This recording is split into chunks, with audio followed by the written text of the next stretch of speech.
Keep the damn umbrella, he snarled. But the old man just stood there, shivering like a stray dog. It wasn't the rain. It was the cold that got to Maya.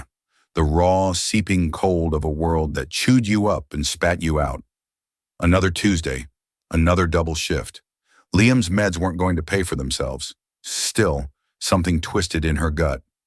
Not pity. Something sharper. Defiance, maybe? This city thought it could break her. The billionaire watching from the shadows didn't see it. Her small act has bigger meaning than inheritance. They had no idea how her quiet kindness would change everything. Not just her fate, but theirs. A storm was coming, and Maya, she was done running. Keep the damn umbrella, he snarled. But the old man just stood there, shivering like a stray dog. It wasn't the rain. It was the cold that got to Maya. The raw, seeping cold of a world that chewed you up and spat you out. Another Tuesday, another double shift. Liam's meds weren't going to pay for themselves. Still, something twisted in her gut. Not pity, something sharper. Defiance, maybe? This city thought it could break her.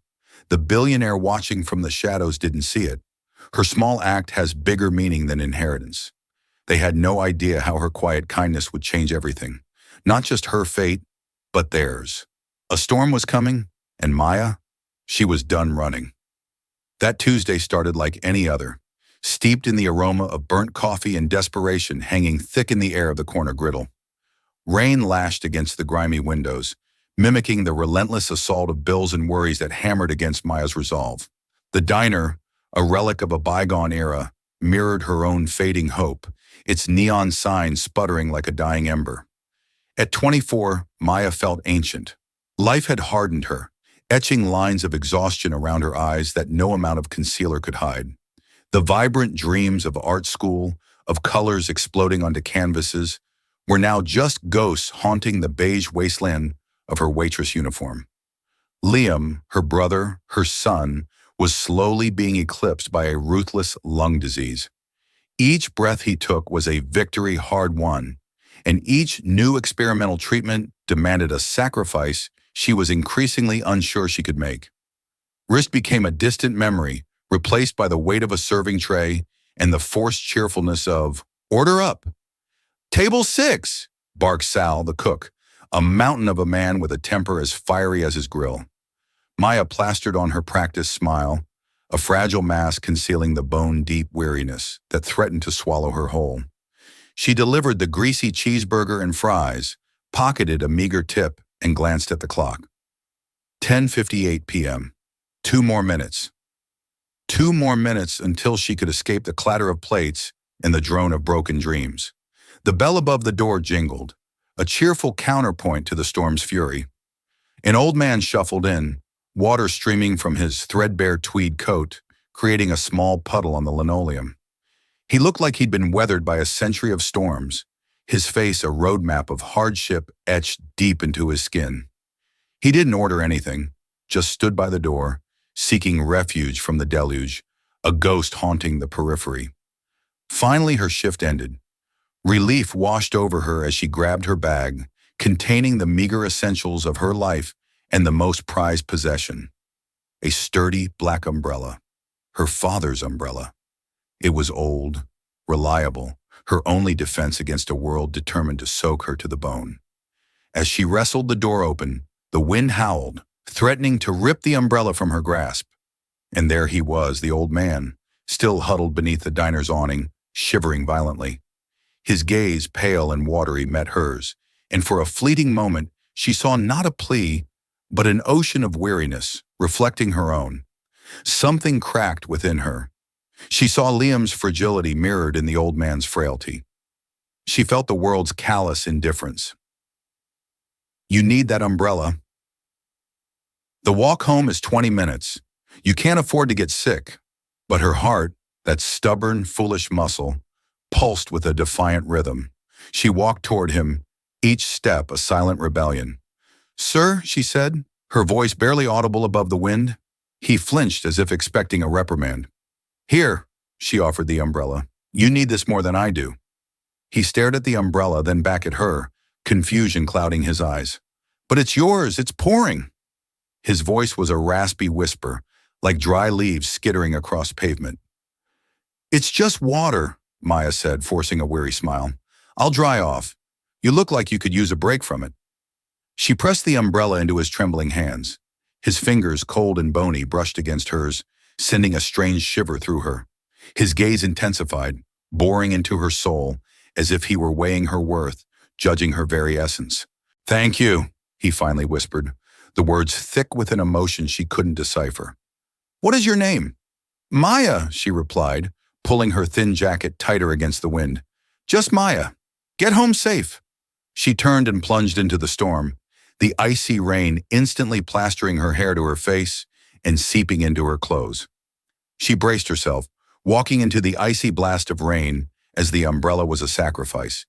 Unseen by her, a sleek black Lincoln Town car pulled up to the curb a minute later. The old man, now enveloped in the plush leather of the back seat, handed the dripping umbrella to his driver, his gaze fixed on Maya's retreating figure. He spoke, his voice now firm and devoid of any feigned frailty, carrying an unmistakable authority. "David," he said to the man in the passenger seat, "her name is Maya Reed. She works at the corner griddle. Find out everything there is to know about her. Everything." David Harrison, his sharp suit and sharper eyes betraying his profession, simply nodded. "Consider it done, Mr. Sterling." Alistair Sterling leaned back, the city lights blurring through the rain-streaked window. For the first time in months, a flicker of something he thought he'd lost forever ignited within him. Hope. The next week dissolved into a relentless cycle of work and worry. The memory of the old man faded, becoming just another poignant, insignificant moment in a life overflowing with them. The brief surge of warmth she'd felt was quickly extinguished by the stark reality of a final notice from the electric company and a call from Liam's doctor suggesting a prohibitively expensive new medication. Despair, a familiar tide, began to rise again. Then the letter arrived. It wasn't crammed into her mailbox with the junk mail and bills. It was hand-delivered by a courier, encased in a thick, cream-colored envelope, crafted from paper so fine it felt like fabric. Her name, Miss Maya Reed, was written in elegant calligraphy. There was no return address, only a logo embossed in gold foil, a stylized S intertwined with a lion. With trembling hands, she tore it open. The letter inside was brief and bewildering. "Dear Ms. Reed, you have been identified as a potential candidate for a unique employment opportunity. The position involves personal assistance and asset management for a private benefactor. The role demands absolute discretion, integrity, and a strong moral compass. The starting salary is $250,000 per annum, with a comprehensive benefits package that includes full medical coverage for you and your designated dependent. An initial interview has been scheduled for you this Friday at 10 a.m. at the address below. A car will be sent to your residence at 9:00 a.m. Sterling Enterprises, Sterling Plaza, 88th floor, New York." She read it 3 times. It had to be a mistake, an elaborate prank. Sterling Enterprises was a name whispered with a mixture of reverence and fear in the financial world. It was a behemoth, an empire of real estate, tech, and private equity. And the salary, $250,000? That wasn't a salary. It was a lottery ticket. It was Liam's medication. It was a specialist in Switzerland. It was a chance for him to breathe.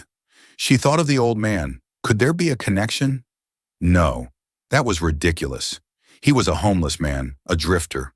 This was a corporate titan. The two worlds couldn't possibly intersect. It had to be a clerical error. Someone with her name, living a different, more deserving life, was missing their letter. But what if it wasn't? The what if was a dangerous spark. For the first time in years, it wasn't a what if tinged with fear. What if Liam gets worse? But one shimmering with possibility.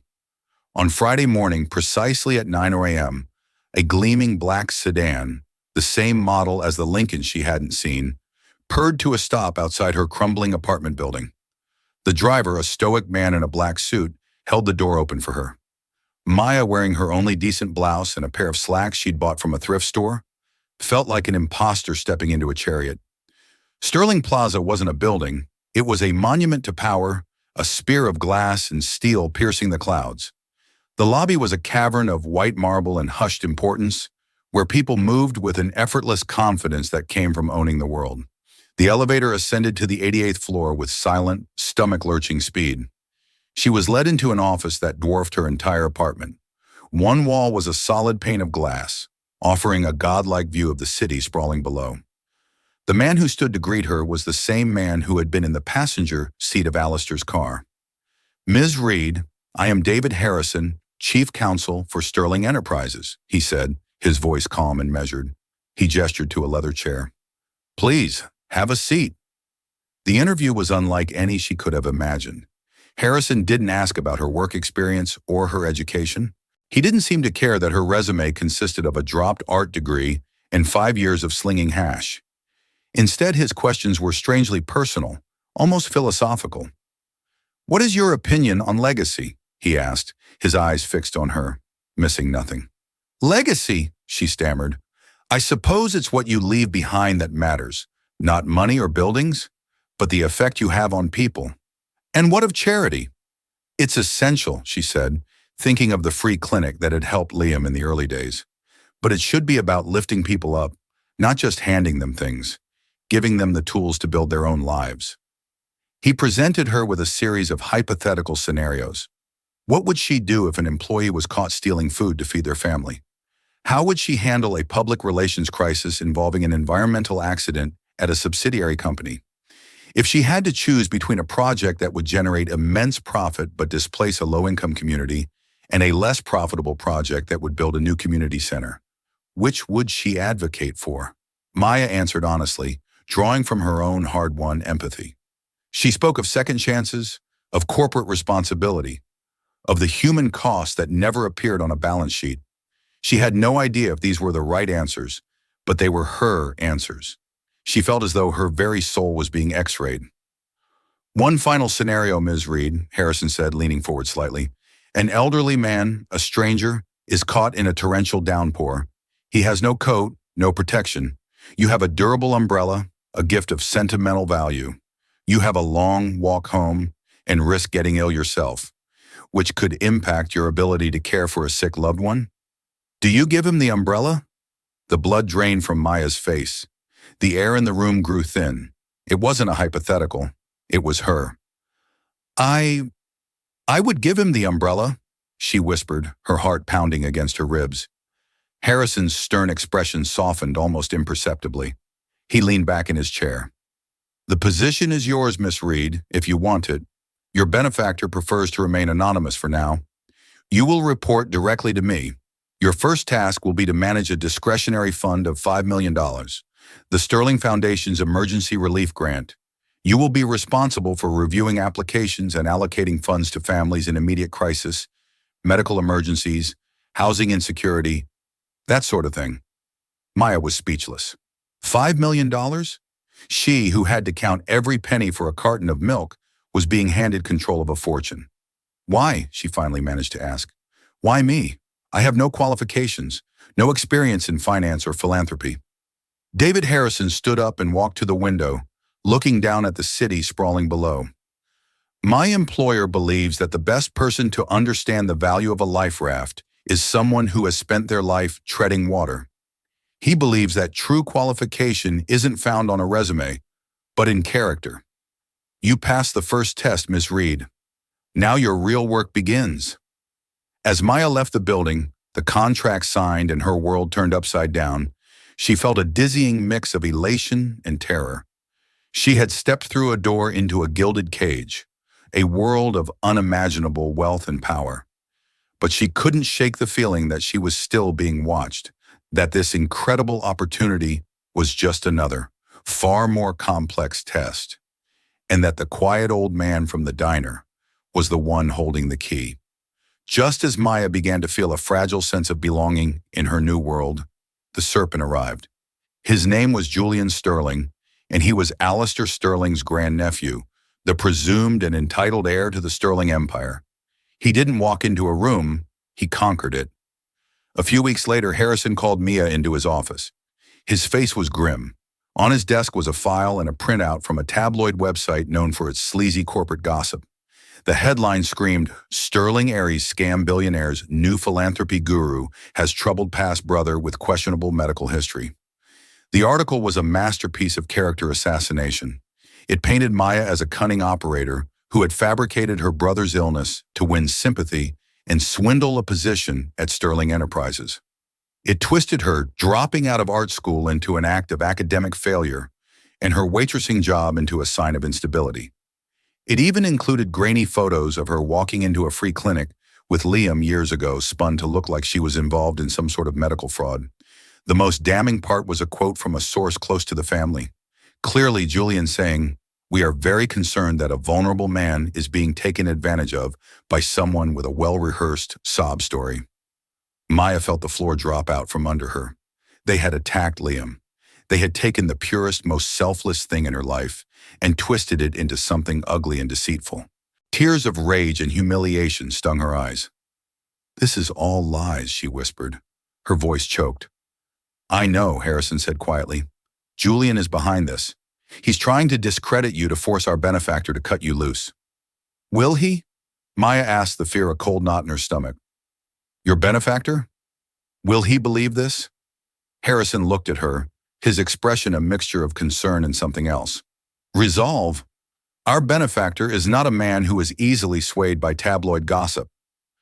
But an accusation like this, especially one involving the foundation's funds and your brother's medical care, is poison. Julian has made a formal complaint demanding a full audit of the emergency relief grant and a review of your position. He is alleging conflicts of interest and potential embezzlement." The word hit her like a physical blow. Embezzlement. "He's trying to frame me," she said, the pieces clicking into place. Julian wasn't just trying to scare her off.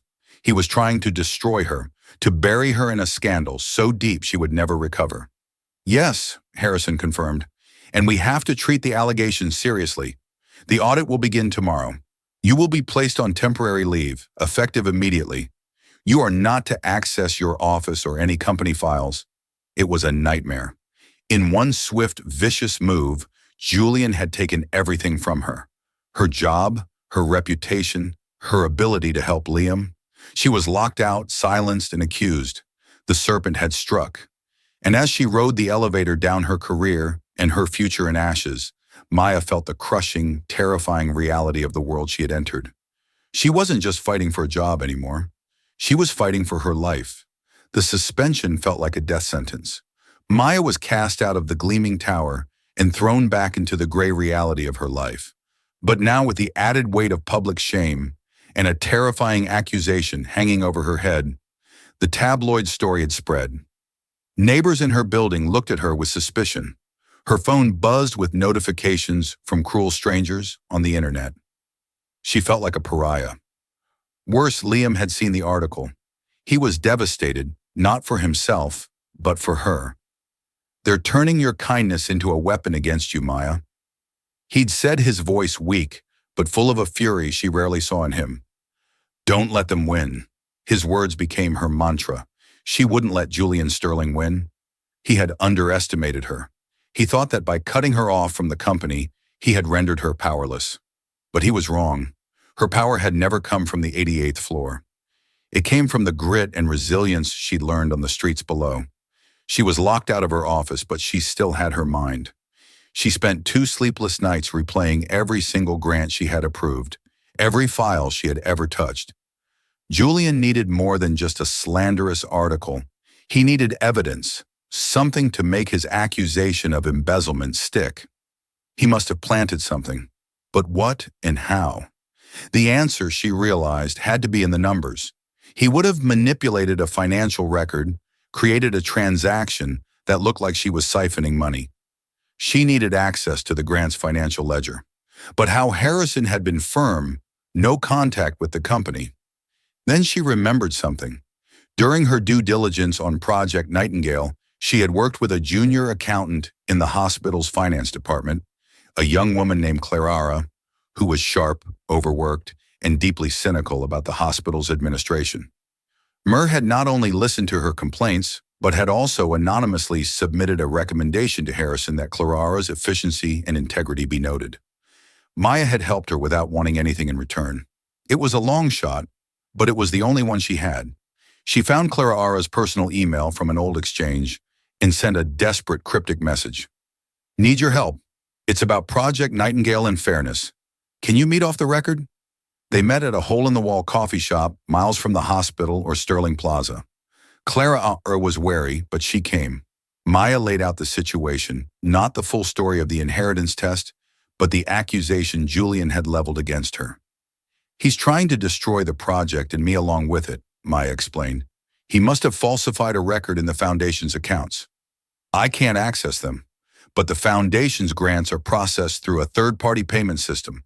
The hospital would have a record of every dollar it received from the Sterling Foundation. I need to see the incoming transaction logs for the last 3 months. Clara Ara hesitated. This is my job, Maya. I know, Maya said, her voice pleading. But you know what's right. You saw how Dr. Croft runs things. Julian Sterling is 10 times worse. If he gets control, people like us don't stand a chance. All I'm asking for is a chance to prove the truth.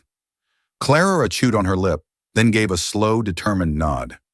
Give me 24 hours. The next day, a simple password-protected file appeared in Mia's inbox. It was the hospital's ledger of all incoming Sterling Foundation donations. Maya spent hours poring over the data, cross-referencing every date and every amount with her own meticulous notes she'd kept in a personal journal. And then she found it. It was a single transaction for $50,000 dated 2 weeks prior.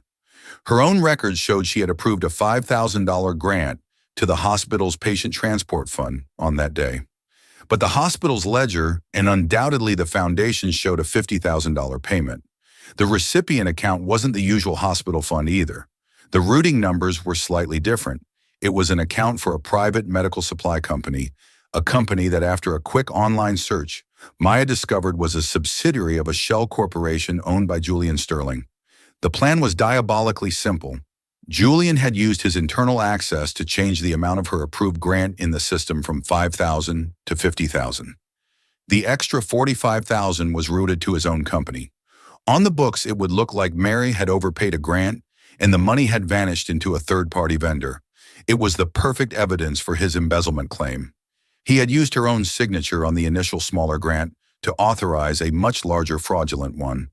But Julian had made one crucial mistake. He was arrogant. He assumed no one would ever look this closely. He assumed the waitress was too stupid to unravel his sophisticated scheme. Maya now held the proof, not just of her innocence, but of Julian's guilt. But what could she do? She was on the outside. She thought about sending it to Harrison, but she didn't know how deep Julian's influence ran. For a moment, she even considered leaking it to the press and fighting fire with fire. But that wasn't her way. That was Julian's way. Her benefactor, the anonymous ghost, had hired her for her character. This was the ultimate test of it. She had to face the serpent in his own garden. Armed with her evidence, she did the one thing no one would expect. She went back to Sterling Plaza. Her security pass was deactivated, but she didn't try to go to the 88th floor. She waited in the vast marble lobby. At 5:30 p.m., just as she knew he would, Julian Sterling strode toward the exit, laughing with a pair of sycophantic executives. "Julian," Maya said, her voice clear and calm, cutting through the lobby's quiet hum. He stopped, his smile vanishing when he saw her. "Security," he snapped. "Get this woman out of my building before you do," Maya said, holding up her phone, which displayed the damning transaction log. "I think you should take a look at this. It's the ledger for your medical supply company. Quite an impressive profit margin you have siphoning money from a children's hospital fund." The color drained from Julian's face. The executives with him took a nervous step back. "I don't know what you're talking about," he blustered, but his eyes were locked on the phone. "Don't you?" Maya pressed on her voice, growing stronger. "You thought I was stupid. You thought I was weak. You thought you could crush me. But people like you always make the same mistake. You're so busy looking down on everyone else that you never see the person right in front of you, the one who actually pays attention." She took a step closer. "You didn't just try to frame me. You stole from sick children. You tried to destroy a project meant to save lives. It's over." Julian stared at her. his mask of smug superiority finally shattering, revealing the panicked, entitled coward beneath. He lunged for her phone, but Maya was too quick. "It's too late," she said, her voice dropping to a whisper. "The evidence has already been sent. Not to the press, not even to the police. It's been sent to the one person whose opinion you actually care about." From across the lobby, two figures emerged from the private elevator. One was David Harrison. The other was an old man walking slowly with a cane, but with an unmistakable air of authority. He wasn't wearing a threadbare coat now. He was in an impeccably tailored suit, but his eyes, pale and intense, were the same. It was the man from the diner. It was Alistair Sterling, and he was looking right at his nephew with an expression of profound glacial disappointment. The air in the cavernous lobby crackled with a tension so thick it felt like a physical force. The usual hum of quiet efficiency ceased. People froze, sensing a seismic shift in the corporate firmament. Julian Sterling stood rooted to the marble floor, his face a mask of disbelief and horror. The ghost he had spent his life waiting to see in a casket was standing before him, very much alive, and looking at him with the cold fury of a betrayed king. Alistair Sterling didn't raise his voice. He didn't need to. His quiet, raspy words carried more weight than any shout. "Julian, my office now." He then turned his gaze to Ma. The intensity was still there, but the weariness had been replaced by something else, a deep, resonant respect. "Ms. Reed, please join us. I believe this conversation concerns you most of all." The ride up in Alistair's private elevator was silent and suffocating.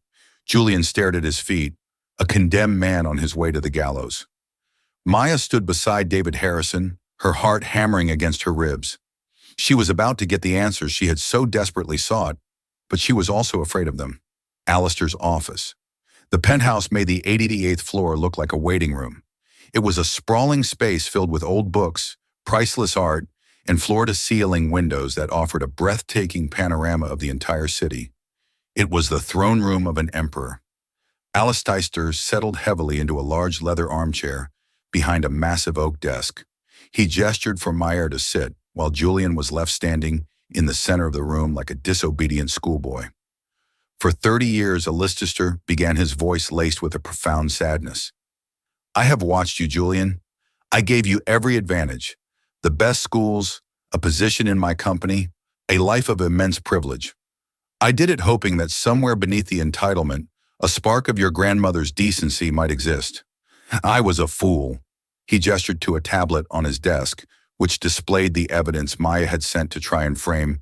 "An innocent woman is despicable. But to do it by stealing money intended for sick children, there is a rot in your soul, Julian, that no amount of money can cure." "Uncle, I can explain," Julian stammered, his bravado completely gone. "She manipulated me." "She be silent," Alistair commanded, and the word cut Julian off as effectively as a gag. "You will be stripped of your position at Sterling Enterprises. Your trust fund will be dissolved. You will be removed from my will effective immediately. David will see to the legalities. As for the matter of fraud, I will not involve the police. Not for your sake, but for the memory of my sister, your grandmother. She deserves better than to have her name dragged through the mud by your disgrace. Now get out of my sight." Julian looked as though he had been physically struck. The foundation of his entire world had just been obliterated. He shot Mara a look of pure, undiluted hatred before turning and slinking out of the room, a prince reduced to a porpa. The silence he left behind was heavy. Alistair Sterling sighed a sound that seemed to carry the weight of decades. He looked older now, more fragile, like the man Mia had first met in the rain. "I owe you an apology, Ms. Reed," he said softly, "and an explanation." He then told her everything. He spoke of his terminal diagnosis, pancreatic cancer, with less than a year to live. He spoke of his profound disillusionment with his family and the corporate world.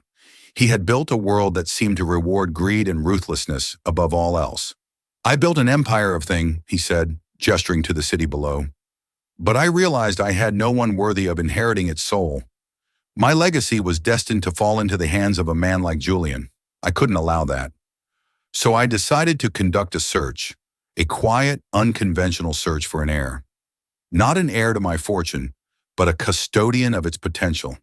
He explained the test, how he had spent weeks observing the city's forgotten corners, dressed as a man with nothing, looking for a single unprompted act of human decency. That night in the rain, he said, his eyes meeting hers, I had been standing out there for 2 hours. Dozens of people walked by. They averted their eyes. They pretended not to see me. You were the only one.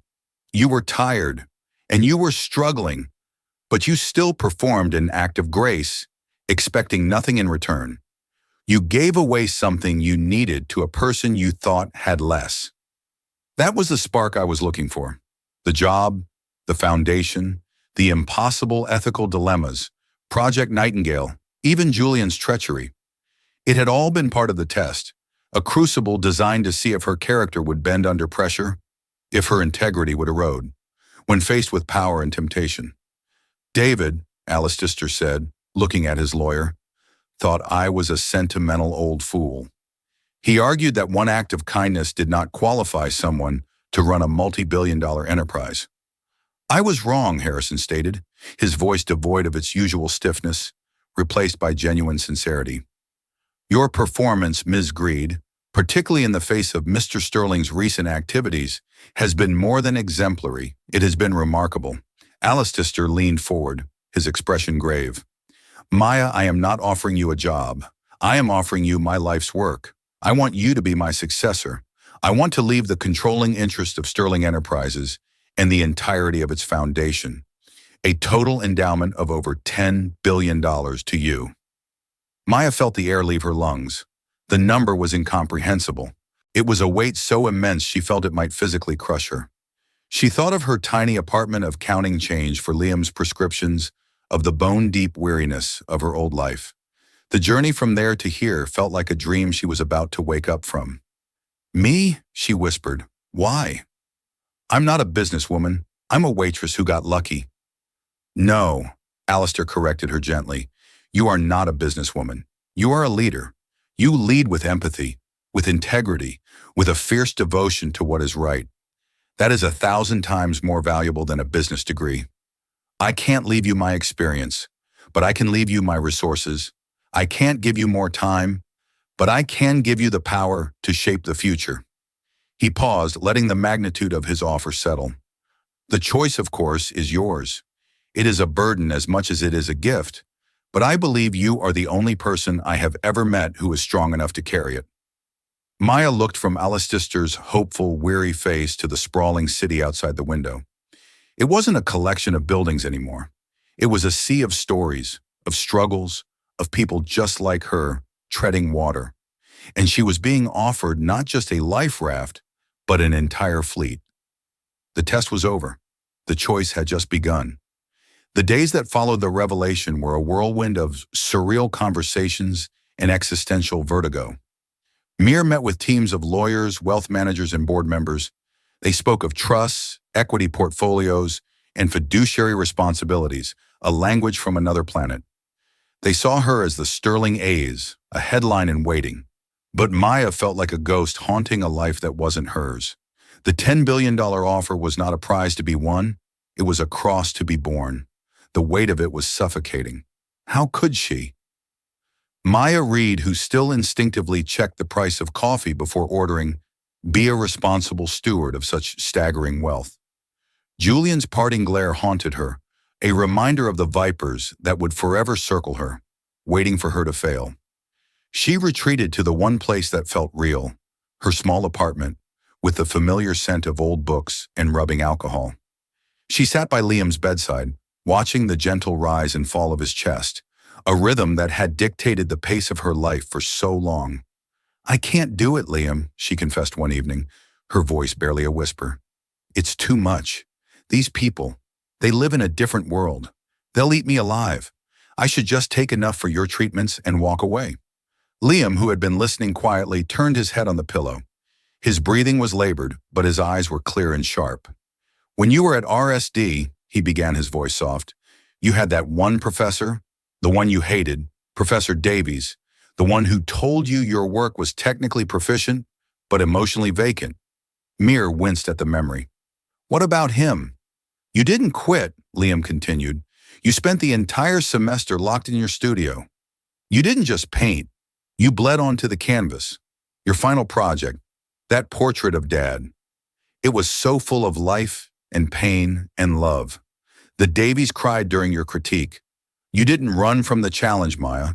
You faced it. You proved him wrong by being more yourself, not less. He reached out and took her hand, his grip surprisingly strong. This is the same thing. A Leicester Sterling didn't choose a businesswoman. He chose you, the girl who shares her umbrella, the woman who fights for nurses and parents in a hospital boardroom, the sister who gives up her own dreams to help her brother breathe. Don't let their world change you, Maya. You go in there and change it. His words were a defibrillator to her heart. He was right. Her entire life had been a training ground for this. Her empathy wasn't a weakness, it was her superpower. Her experiences weren't a liability, they were her expertise. The next day she returned to Sterling Plaza, but she didn't go to the penthouse. She went to her old office on the 88th floor. She sat at her desk, the one where she had pored over the stories of families in crisis, and she began to write. She called a meeting with Alistair and David Harrison. She walked in not as a terrified waitress, but as a woman who had made her choice. She placed a single sheet of paper on Alistair's desk. Mr. Sterling, she began, her voice firm and clear, I will accept your offer, but I will not be your successor. Not in the way you imagine. I won't be sitting on corporate boards or playing the stock market. That will be David's job as the new CEO of Sterling Enterprises, with a board I approve. Harrison looked stunned. Alistair simply raised an eyebrow, intrigued. My role, Maya continued, will be to run the Sterling Foundation. And I am not just going to run it, I am going to transform it. The entire $10 billion inheritance will be moved from a private trust into the foundation itself. It will no longer be a side project. It will be the company's entire reason for being. She laid out her vision. The Sterling Foundation would become the most aggressive, innovative, philanthropic organization on the planet. It wouldn't just be about cutting checks. It would be about systemic change. She outlined 3 core pillars: the Liam Reed Initiative for funding radical research into rare diseases, the Corner Griddle Fund for providing no-strings-attached grants and business mentorship to small community-focused entrepreneurs, and the Myers Canvas Project for fully funding arts education in underserved schools across the country, ensuring no other dreamer had to give up their passion for lack of funds. The profits from Sterling Enterprises will fuel this mission, she concluded. We will still be profitable, but our profit will have a purpose beyond just making rich people richer. Our legacy won't be the height of our buildings. It will be the number of lives we lift. Alistair Sterling stared at her, a slow, wondrous smile spreading across his face. He began to laugh, a deep, genuine laugh that turned into a hacking cough. But even through it, his eyes shone with pure, unadulterated joy. A custodian, he wheezed, looking at Harrison. I told you I was looking for a custodian. She's not just going to protect the legacy, David. She's going to create a new one, a better one. The final chapter of Maya Reed's old life closed, and a new one began. She never moved into the penthouse. She bought a comfortable, modest house near a new specialized hospital for Liam. Her days were a whirlwind of meetings, but they were with scientists, teachers, and dreamers, not soulless executives. She was still tireless, still driven, but the exhaustion was gone, replaced by a boundless, electrifying sense of purpose. Sometimes late at night she would walk past the Corner Griddle. She would look at the flickering neon sign and the tired faces inside, and she would remember the girl she used to be. The girl who thought a small act of kindness was insignificant. She knew now that it was the only thing that had ever truly mattered. It was the seed from which an entire forest of hope was now growing. A legacy built not on money, but on the enduring power of a single shared umbrella in a storm. And so Maya Reed's story reminds us that true wealth isn't measured by the zero in your bank account, but by the richness of your character. It shows that the smallest act of grace, offered without expectation, can echo through the world in ways we can never predict. Maya's life was changed not by a lottery ticket, but by a choice to see another person struggle and offer them shelter, even if it meant walking through the rain herself. Her story is a powerful testament to the idea that integrity, empathy, and kindness are the most valuable assets any of us will ever possess. What would you have done on that rainy night? Let us know in the comments below. If this story of unexpected fortune and unwavering character moved you, please give this video a like. Share it with someone who needs to hear it, and don't forget to subscribe to our channel for more real-life stories that will inspire and amaze you. Click the notification bell so you never miss an update.